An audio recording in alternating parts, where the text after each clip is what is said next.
Vamos a iniciar en oración.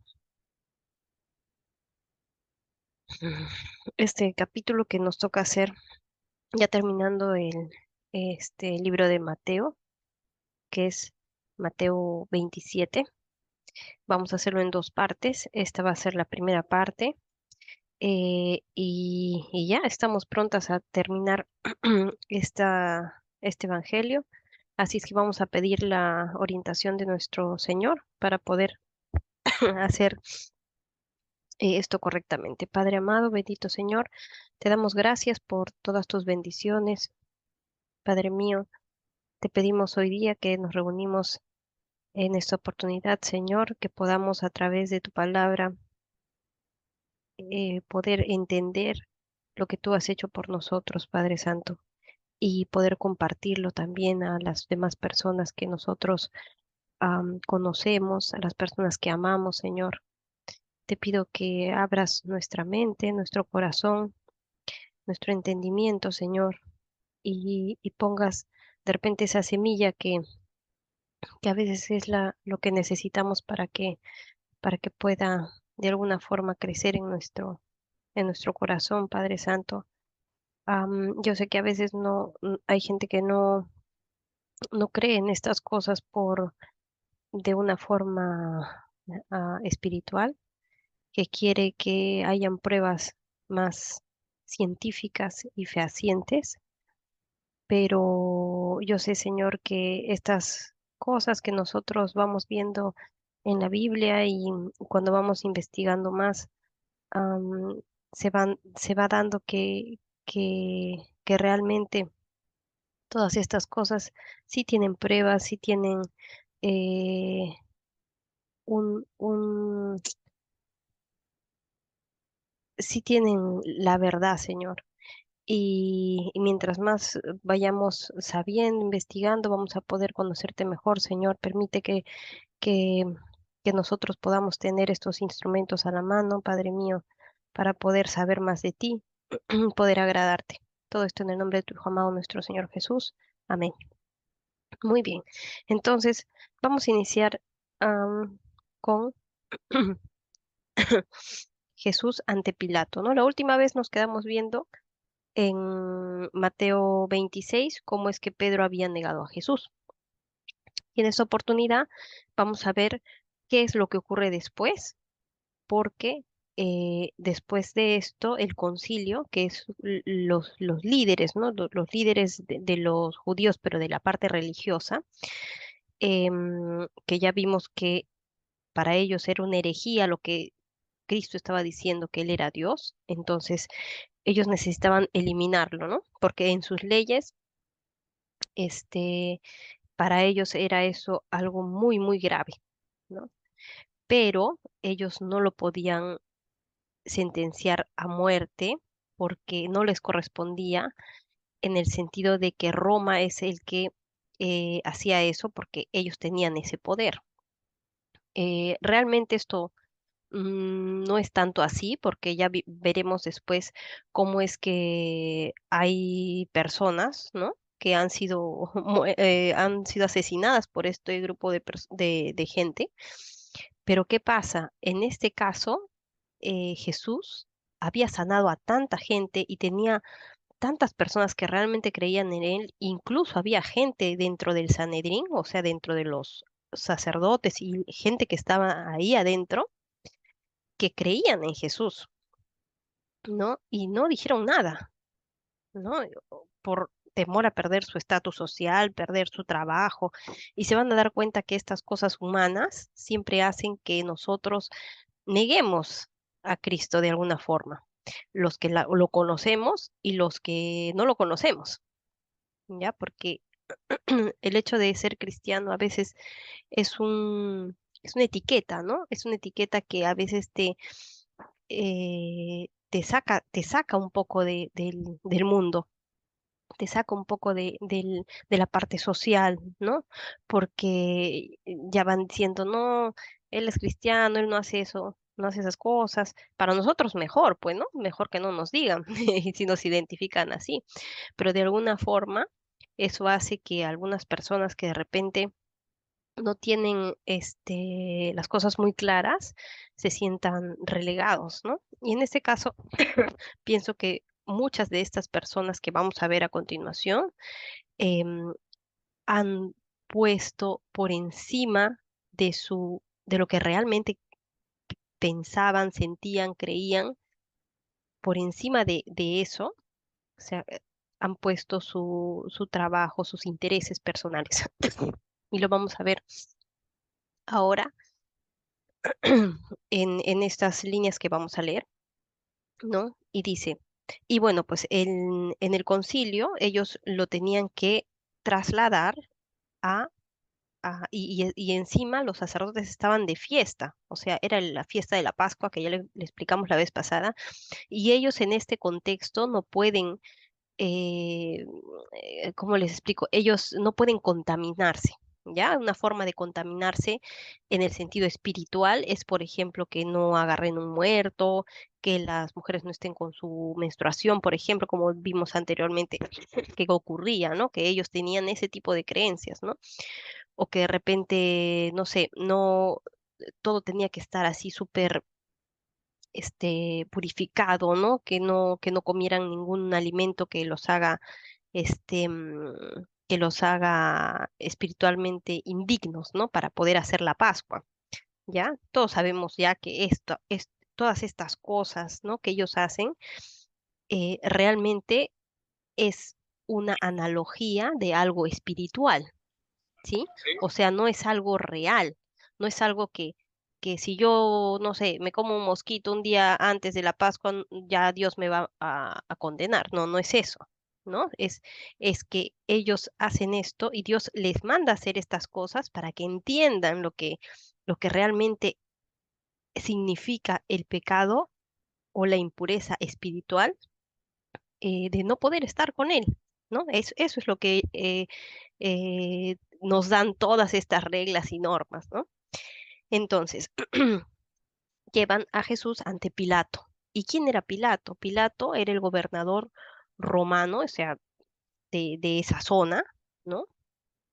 Y que él ya había tenido varios problemas con los judíos, porque Pilato pues se creía lo máximo, ¿ya? Entonces, ¿qué pasa? Ya anteriormente había habido en dos ocasiones en que Pilato se había enfrentado contra los judíos por las creencias de los judíos. ¿Ya? Una de estas, por ejemplo, es que ellos llevaban en el estandarte, los de Pilato, llevaban, por ejemplo, a veces unas imágenes, unas cosas en las banderas, ¿no? Entonces, porque él era un poco así ostentoso, ¿ves? Entonces, ustedes saben que los judíos no se arrodillan ante ninguna imagen, ¿no? Entonces, eh, el hecho de él querer obligarlos a hacer eso hizo que tuviera incluso matar a gente, o sea, por gusto, ¿no? Y incluso ellos, o sea, es como que Pilato les dijo, arrodíllense, y los judíos dijeron, no nos vamos a arrodillar, o sea, no nos vamos a arrodillar. Si quieres, toma nuestros cuellos, ¿no? Así, les pusieron el cuello, mátanos, si quieres. Entonces eso hacía que, o sea, él tendría que haber matado cientos de personas solamente por no arrodillarse. Y este tipo de cosas que se fueron dando en el gobierno de Pilato, obviamente las sabía el César, ¿no? Entonces era un poco problemático su gobierno ahí, ¿ya? Entonces los del concilio van ante Pilato para que él lo juzgue y lo mate, para que ellos no tengan nada que ver con esa muerte, porque ya se acercaba la Pascua también, tenían que estar limpios. Entonces dice, venida la mañana, capítulo 27, versículo 1. Venida la mañana, todos los principales sacerdotes y los ancianos del pueblo entraron en consejo contra Jesús, ¿sí? Para entregarle a muerte. Y le llevaron atado y le entregaron a Poncio Pilato, el gobernador. O sea, ¿se acuerdan que estaban ellos orando, ¿no es cierto?, en la madrugada, ¿no? La noche anterior fue la última cena, en la madrugada ya deben ser como las 4 de la mañana, 5, y a esa hora lo están llevando a donde Pilato, ¿no?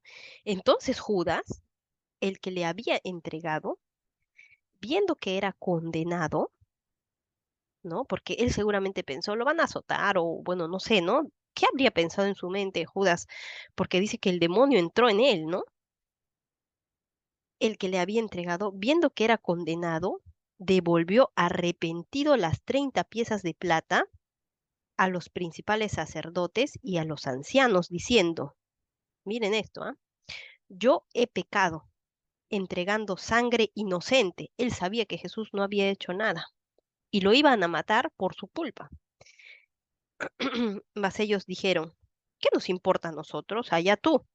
Y arrojando las piezas de plata en el templo, salió y fue y se ahorcó, ¿no?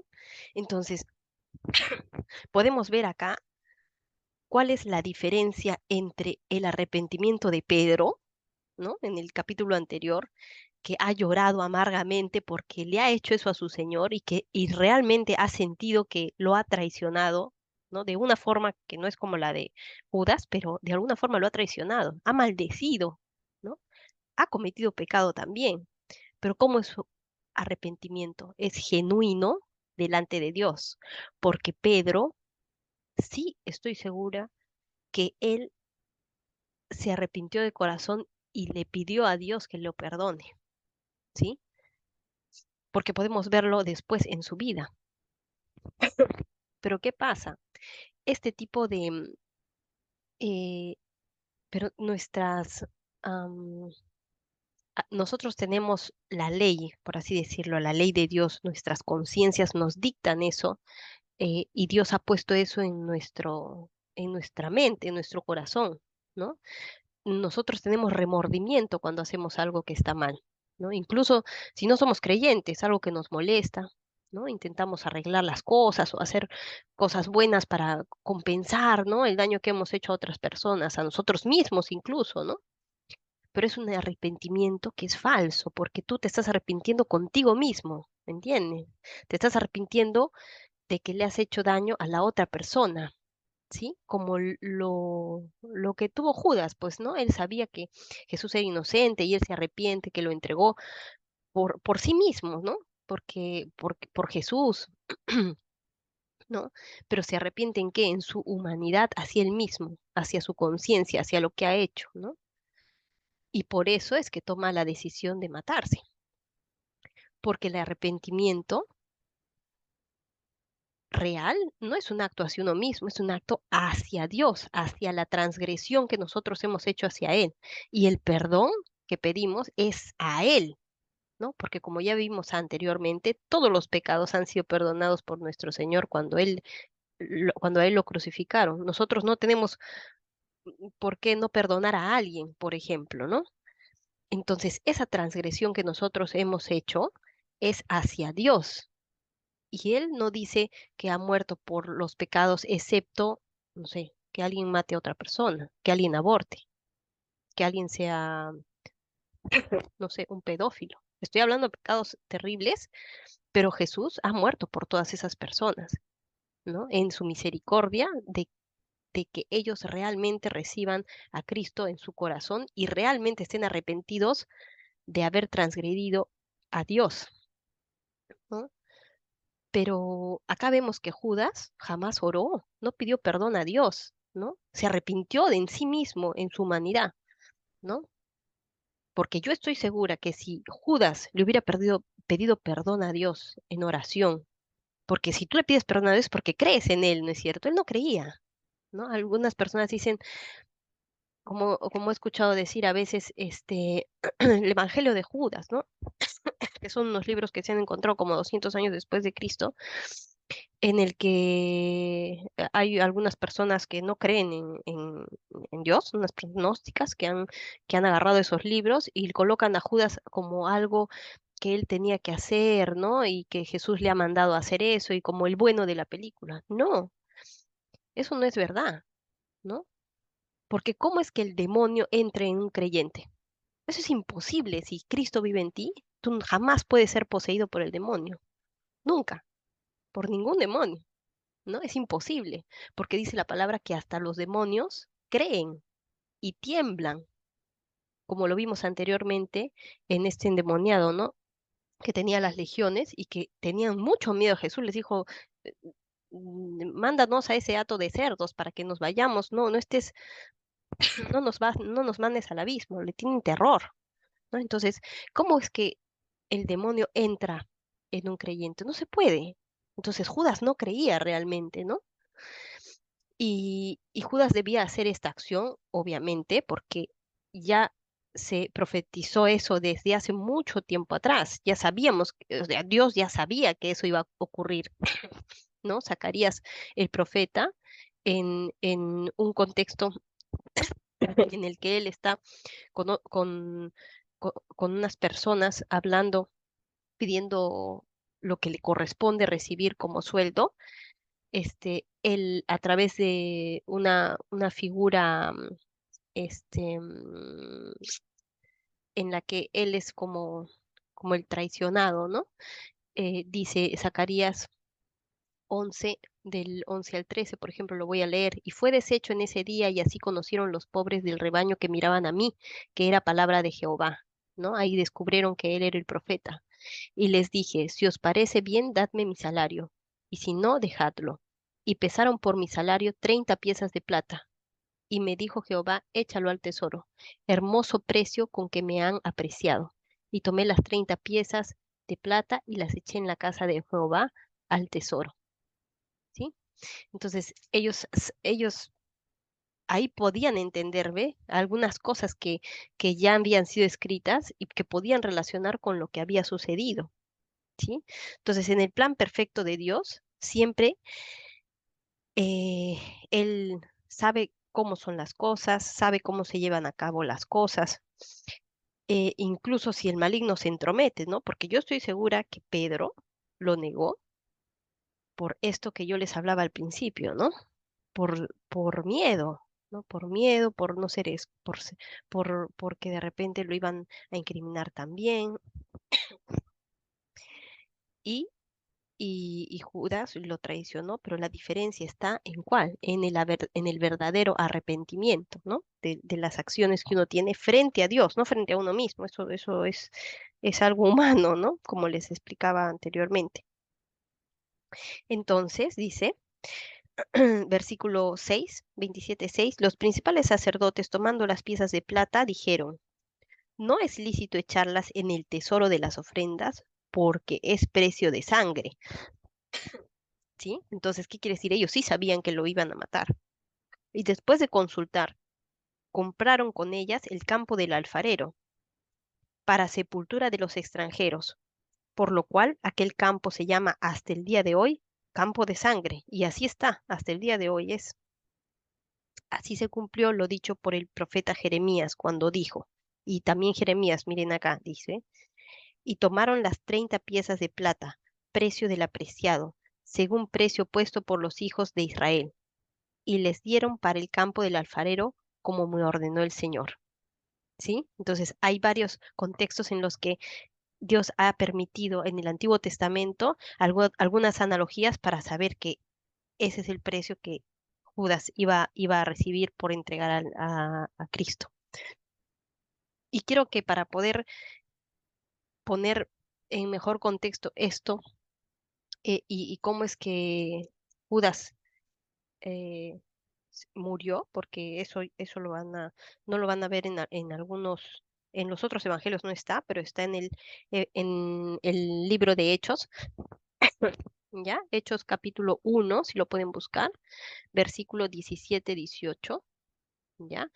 Y bueno, pues eso ya vamos a verlo después, pero hechos, sabemos que son hechos de los apóstoles, o sea, qué pasó después de que Jesús murió, ¿no? Y ahí se narran algunas historias, algunas cosas que entre ellos después se fueron diciendo y qué es lo que había pasado, porque como les digo, uno puede pensar, y cómo sabían qué cosa estaba diciendo Pilato si ninguno del Sanedrín entró ahí? O si ninguna persona estaba cerca, ¿no? Entonces ya les digo que Jesús tenía mucha gente que creía en él, ¿no? ¿Sí? Incluso gente que estaba en el gobierno, gente que estaba incluso en el Sanedrín. Entonces, entre ellos podían eh, hablar, ¿no? Hablar y decir, esto ocurrió, ¿no?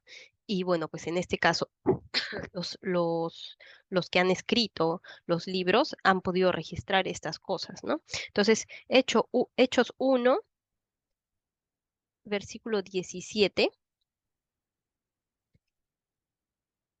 y 18. Y dice, versículo 17. Dice, varón, era necesario que se cumpliese la escritura.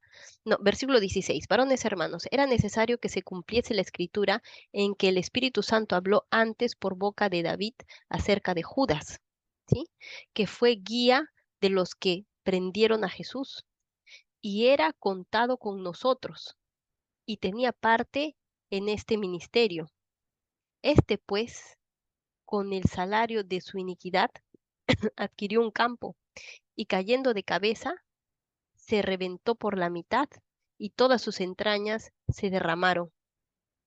Y fue notorio a todos los habitantes de Jerusalén, de tal manera que aquel campo se llama en su propia lengua, Aceldama, que quiere decir campo de sangre, porque está escrito en el libro de los Salmos, ¿no? Y acá dice el libro de los Salmos, ¿no? Sea hecha desierta su habitación y no haya quien more en ella. Tome otro su oficio. Es necesario, pues, que estos hombres que han estado juntos con nosotros todo el tiempo que el Señor Jesús entraba y salía entre nosotros, comenzando desde el bautismo de Juan hasta el día en que de entre nosotros fue recibido arriba, uno sea hecho testigo con nosotros de su resurrección. Bueno, eso ya es otro tema, porque acá van a escoger quién va a suplir a Judas, ¿sí? Entonces, pero lo que yo quería que vean es que Judas había hecho esto y él se ahorcó, pero ¿por qué le llaman campo de sangre? Sí, porque porque le pagaron las 30 monedas y fue precio de sangre, está bien, pero también porque él se ahorcó en como un acantilado o algo así y la, la rama que lo sostenía se rompió y él dice acá que fue prácticamente deshecho, ¿no? Con sus entrañas se derramaron, ¿no? Entonces fue una muerte muy, muy horrible, ¿no? ¿Ya? Y, y bueno, pues esto yo quería decir sobre Judas y sobre el arrepentimiento real que debemos tener nosotros, los cristianos, y al pedir perdón a Dios, ¿no? No a nosotros mismos, claro, a los demás obviamente, pero realmente al que debemos nosotros pedir perdón por lo que hacemos es a Dios, ¿no? Y los principales sacerdotes, versículo 6, los principales sacerdotes, tomando las piezas de plata, dijeron, no es lícito echarlas en el tesoro de las ofrendas, eso ya leímos, porque es precio de sangre, ¿no? Y ahí compraron el precio que hasta hoy se llama el campo del alfarero, ¿no? Así se cumplió lo dicho por el profeta Jeremías y ya. Luego, entonces, va a ante Pilato, ¿sí? Jesús, pues, ¿no? En versículo 11, capítulo 27, versículo 11. Jesús, pues, estaba en pie delante del gobernador, y éste le preguntó diciendo, ¿eres tú el rey de los judíos? Y Jesús le dijo, tú lo dices, ¿no? Y siendo acusado por los principales sacerdotes y por los ancianos, nada respondió. Pilato entonces le dijo, ¿no oyes cuántas cosas testifican contra ti? Pero Jesús no le respondió ni una palabra, de tal manera que el gobernador se maravillaba mucho, ¿sí? Y acá vemos, por ejemplo, en Mateo, que, que lo llevan ante Pilato y después Pilato ya lo sentencia a muerte, ¿ya? Pero hay una parte, ¿sí? Que sabemos que en primera instancia Pilato les dice, ¿él de dónde es? De Galilea. Ah, pucha, yo no tengo nada que ver con Galilea ni con ningún Galileo. Entonces, ¿qué hace? Agarra y lo manda a Herodes, ¿no? Porque Herodes el encargado de esa zona. Y justo Herodes, porque obviamente es la fiesta de los judíos, había llegado a Jerusalén. Y eso lo vamos a ver, ¿no? Aquí en Lucas, Lucas 23, ¿ya? Para que podamos tener toda la historia completa, ¿sí? Dice, Lucas 23, dice, eh, levantándose entonces toda la muchedumbre de ellos, llevaron a Jesús a Pilato, ¿no? Y comenzaron a acusarle diciendo a este, hemos hallado que pervierte a la nación y que prohíbe dar tributo a César. Miren las acusaciones que le dan, ¿ah? Diciendo que él mismo es el Cristo, un rey.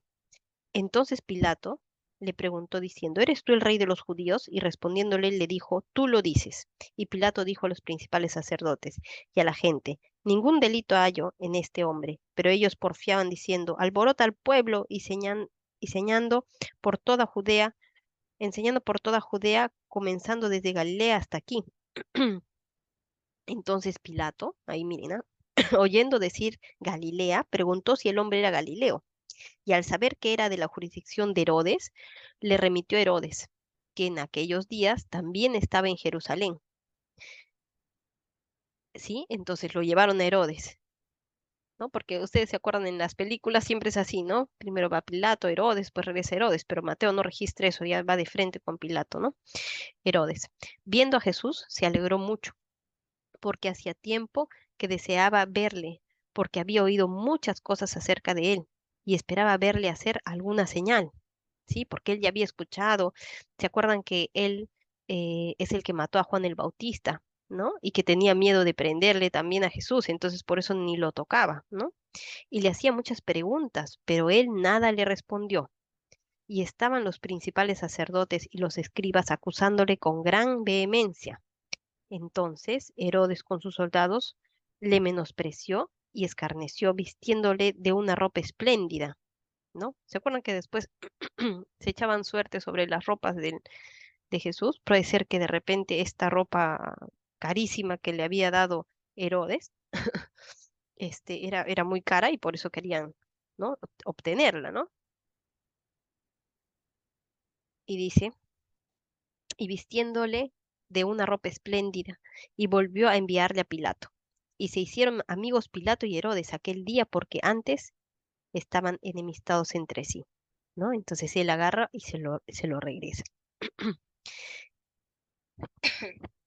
Muy bien, entonces vamos a ver Mateo 27, versículo 15, ¿no? Ahora bien, seguimos con Mateo. Ahora bien, en el día de las fiestas acostumbraba el gobernador soltar al pueblo un preso, el que quisiesen. Y tenían entonces un preso famoso llamado Barrabás. Llamado Barrabás. Reunidos pues ellos, les dijo Pilato, ¿a quién queréis que os suelte? ¿A Barrabás o a Jesús, llamado el Cristo? Porque sabía que por envidia le habían entregado, ¿no? Por envidia, porque él no encontraba nada que pudiera justificar su muerte. Pero como les decía antes, Pilato ya había estado en problemas y estaba a punto de que el César también, si es que tenía algún conflicto más con los judíos, lo sacara de su gobierno. Entonces, él sabía que estaba haciendo algo malo, pero no pudo decidir porque puso en primer lugar su su estatus, puso en primer lugar su, su bienestar personal, ¿no? Y a veces nosotros hacemos eso con Jesús, ¿no? Y estando él sentado en el tribunal, miren, su mujer, la mujer de Pilato, le mandó decir, no tengas nada que ver con ese justo, porque hoy he padecido mucho en sueños por causa de él, ¿sí? Entonces podemos ver cómo Dios hace que esta mujer sueñe, ¿no? Y, y mande a decir a Pilato que él era realmente un justo, pero al final la decisión, ¿quién la toma? Pilato, ¿no? Él es el que toma la decisión, así como nosotros tomamos la decisión de decidir qué hacemos con Cristo, ¿no?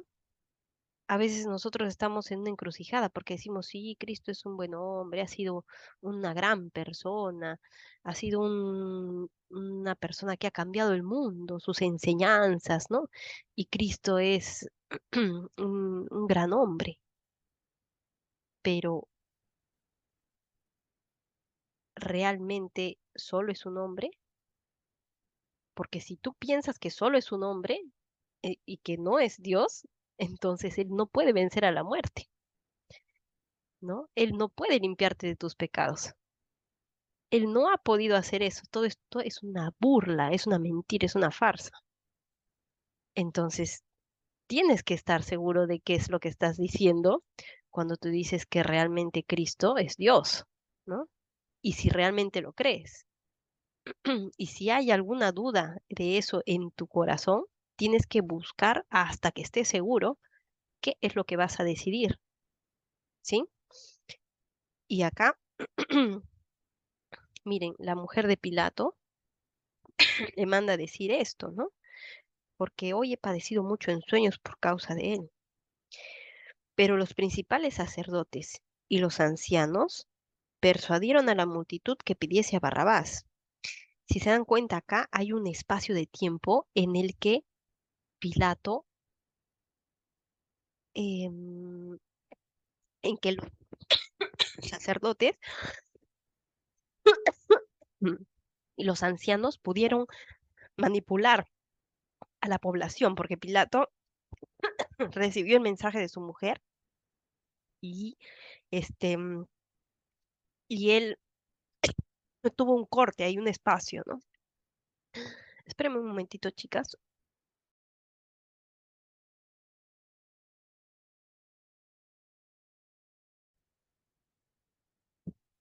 Muy bien, entonces decíamos, ¿no? Que su mujer le había mandado a decir, no tengas nada que ver con ese justo. Entonces hay una pausa ahí, ¿no? Hay una pausa en la que eh, Pilato empieza a, a escuchar el mensaje de su esposa y los ancianos y sacerdotes van donde el pueblo y los persuaden, ¿no? Les dicen que, que cómo es posible, ¿no? Seguramente que Jesús se denomine Dios, si él, si él fuera Dios, entonces tendría que estar instituyendo su reino, pues, ¿no? Y él está ahí azotado, porque ya lo habían azotado, ¿no? ¿Y cómo es que él no puede hacer nada? Entonces, la gente que lo había visto hacer milagros, en ese momento supongo que habrá visto que realmente, o sea, ellos están, como les decía antes, pensando en un Mesías político, pues, ¿no? Y él está parado ahí y, prácticamente para un judío, ¿no? Que lo ve, es como que ha dicho que él es Dios y realmente no es así, ¿no? Entonces realmente merece la muerte, ¿no? En un contexto judío. Pero ya sabemos que no, pues, ¿no? Que él realmente sí era Dios y que su reino no es de este mundo, sino es un reino espiritual, ¿no? Entonces dice, pero los principales sacerdotes y los ancianos persuadieron a la multitud que pidiese a Barrabás y que Jesús fuese muerto. Y respondiendo el gobernador les dijo, ¿a cuál de los dos queréis que os suelte? Y ellos dijeron, a Barrabás, ¿sí? Y Pilato les dijo, ¿qué pues haré de Jesús, llamado el Cristo? Todos le dijeron, sea crucificado. Y el gobernador les dijo, pues qué mal ha hecho. Pero ellos gritaban aún más diciendo, sea crucificado. Viendo Pilato que nada adelantaba, sino que se hacía más alboroto, todos sabemos esto, tomó agua y se lavó las manos. delante del pueblo diciendo, inocente soy yo de la sangre de este justo, allá vosotros, ¿no? Y respondiendo todo el pueblo dijo, ¿no? Miren qué dijeron el pueblo, su sangre sea sobre nosotros y sobre nuestros hijos. Y así fue, ¿no? Su sangre sea sobre nosotros y sobre nuestros hijos, ¿no? Prácticamente se condenaron a ellos mismos, ¿no? Entonces le soltó a Barrabás y habiendo azotado a Jesús, le entregó para ser crucificado. Entonces los soldados del gobernador llevaron a Jesús al pretorio y reunieron alrededor de él a toda la compañía y desnudándole, le echaron encima un manto de escarlata y pusieron sobre su cabeza una corona tejida de espinas y una caña en su mano derecha. E hincando la rodilla delante de él, le escarnecían diciendo, Salve, rey de los judíos. Y escupiéndole, tomaban la caña y le golpeaban en la cabeza. Después de haberle escarnecido, le quitaron el manto, le pusieron sus vestidos y le llevaron para crucificarle, ¿no? Y yo me imagino Dios hecho hombre, sufriendo esto, ¿no? En esa humildad que Él nos ha enseñado y nos ha enseñando todo este evangelio, ¿no? Esa humildad, ese servicio, ¿no? Que Él siempre ha mostrado hacia nosotros y esa justicia, ¿no? Que realmente es una justicia que nosotros no la podemos entender porque nuestra justicia humana hace esto, lo que acabamos de ver, siempre está pervertida, transgredida, ¿no? Siempre está torcida. Nosotros podemos, como humanos, hacer este tipo de cosas, condenar a un justo, sí, nosotros podemos hacer eso. Y yo creo que acá hay una analogía hermosa en cómo es que Dios, ¿no?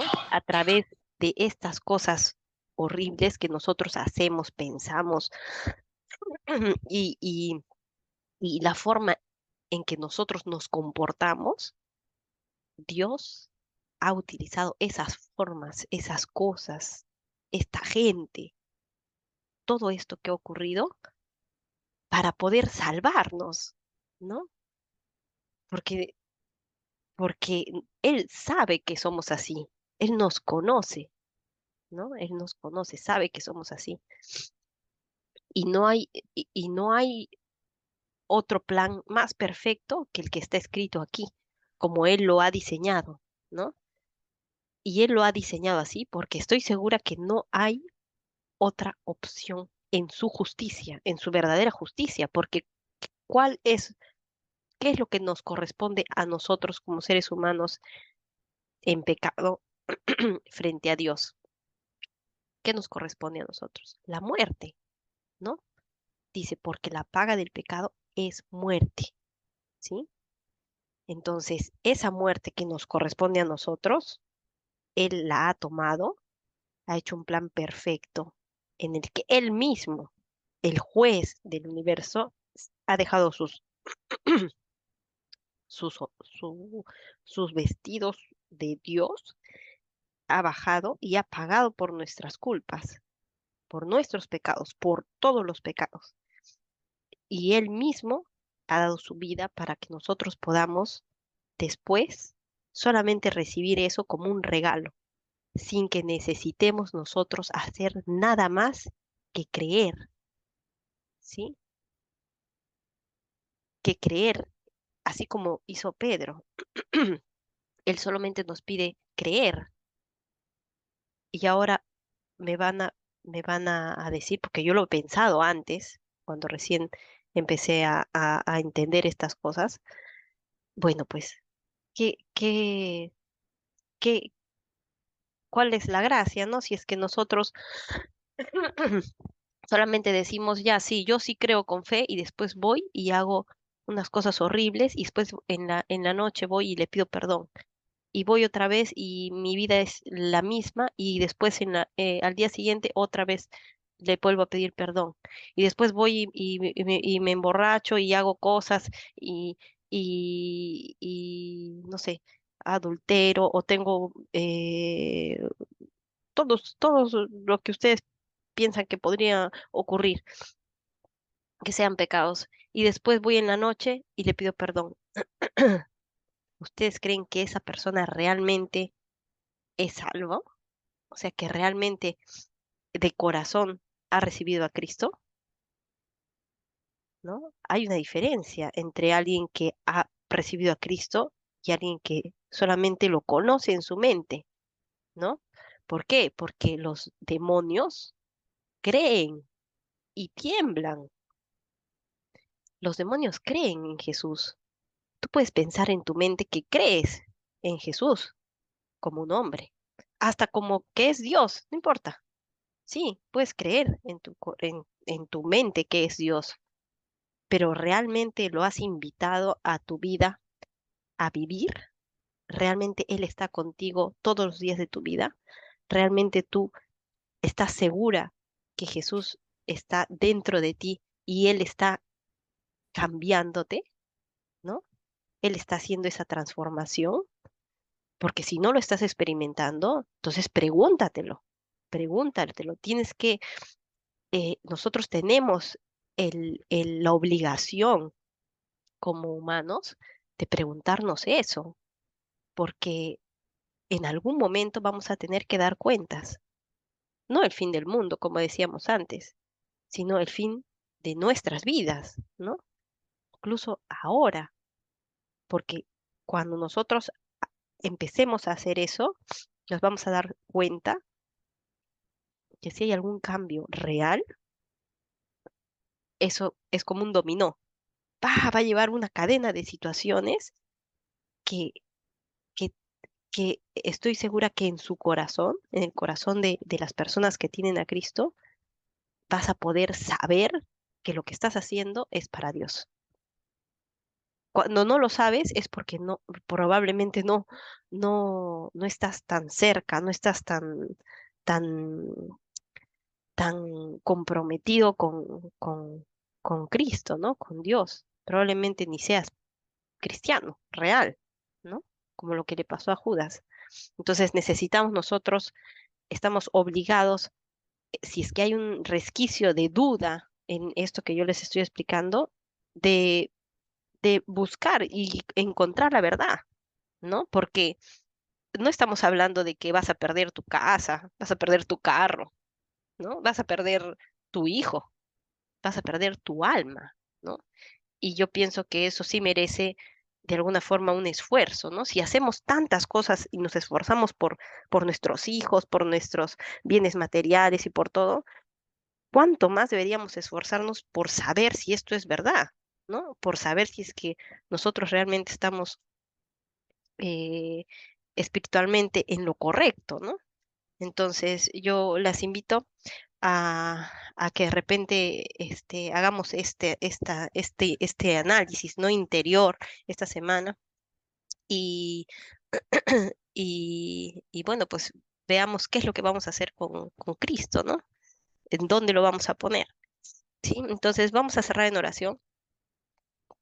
La próxima semana continuaremos con la siguiente parte del capítulo 27.